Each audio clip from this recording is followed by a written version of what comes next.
Assalamualaikum warahmatullahi wabarakatuh. Balik lagi di Limbatullah dan Hilmi Arasya.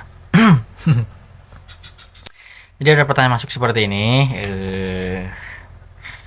Ketika mesin dingin, pokoknya intinya ketika mesin dingin motor ngadat ya, atau merebet atau susah dipakai ya, atau dipakainya nggak enak lah ya, tersendat-sendat. Itu ada beberapa masalah. Yang pertama, kalian harus cek bagian karbunya. Kenapa? Ya, di bagian karbu ya bisa jadi tersangka utama ketika ada kendala bagian berbet ya. Yang pertama, kalian harus cek untuk lubang-lubang ya, lubang-lubang di bagian karbu kalian harus cek, bukan hanya di bagian spuirnya aja, pilotnya dan main jetnya, tapi kalian harus cek bagian bibir karbu. Itu kan ada lubang udara semua di situ, kalian harus cek bagian sana. Kalau bisa kita semprot menggunakan karbu cleaner ya, semprot pakai karbu cleaner, atau bisa kita pakai tradisional, direbus karbunya ya biar semuanya bersih. Selanjutnya bisa karena skep, baik itu vakum skepnya ya atau skep vakumnya, bisa karena jarumnya dan rumah jarum. Ketika rumah jarum dia baret, dia bisa seperti ini ketika dingin berbet atau nggak enak dipakai. Kemudian untuk skepnya atau piston skepnya juga sama, ketika dia baret banyak goresan-goresan, dan kemudian untuk rumah skepnya pun sudah mulai baret yang di karbu, itu mengakibatkan seperti ini. Dan untuk settingan bagian udara juga kalian harus cek di bagian sana, siapa tahu settingannya sudah berubah ya, berubah-ubah. Kemudian untuk yang masih menggunakan vakum ya, yang masih bertahan dengan karbu vakum, kalian cek bagian karet vakumnya. Mungkin memang belum berlubang, tapi bisa ada udara, rembesan udara ya masuk lewat situ, itu bisa. Itu untuk di bagian karbu. Dan untuk yang masih menggunakan auto choke ya, khususnya di pulsar 135 dan pulsar 220, kalian cek bagian auto choke-nya.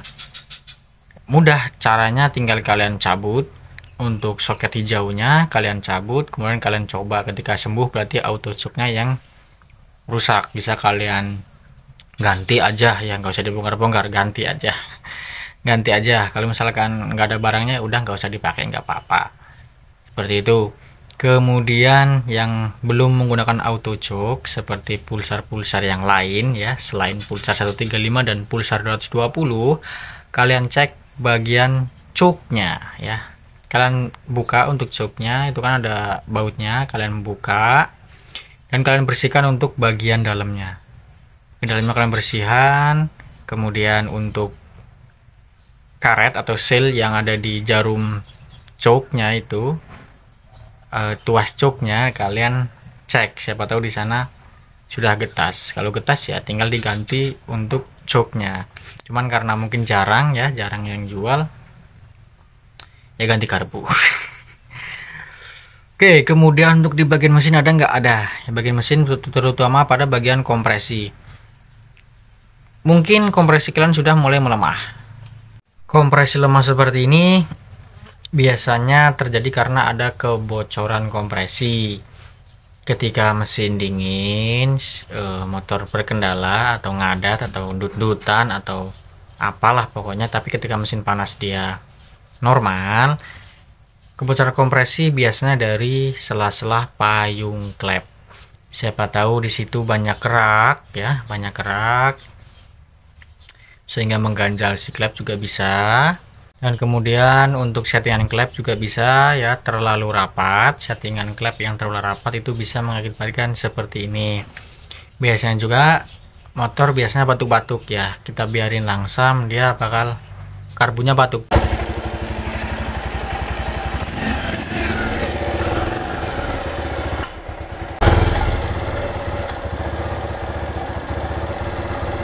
Itu bisa karena setelan klepnya yang terlalu rapat. Nah, kemudian dari pengapian bisa terutama di motor-motor yang di semua motor lah ya, mau AC mau DC sama.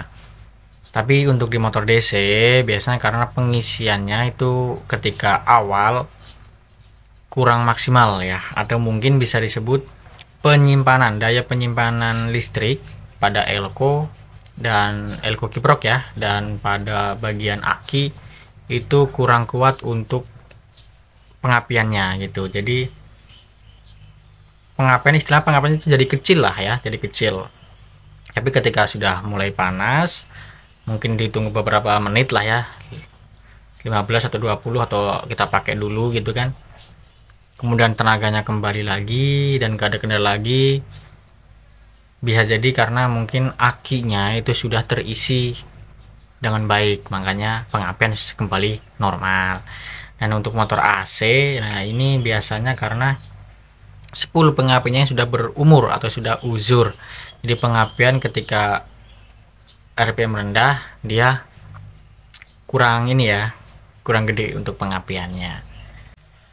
Kemudian bisa juga karena ketika kalian melakukan penggantian rantai timing, rantai keteng, rantai kamprat, atau apa lagi, rantai mini, atau kalian habis bongkar mesin lah istilahnya mah, kalian habis bongkar mesin, kalian salah dalam pemasangan gigi sentriknya, jadi kelewat topnya, kelewat satu mata atau dua mata gitu kan. Sementara settingan klep kalian bikin standar 0,05 sama 0,10, ya otomatis akan terjadi bocor kompresi di sana dan akhirnya batuk-batuk seperti itu. Oke ya, jadi itu aja yang pernah saya alami atau yang sering saya tangani di motor-motor konsumen saya.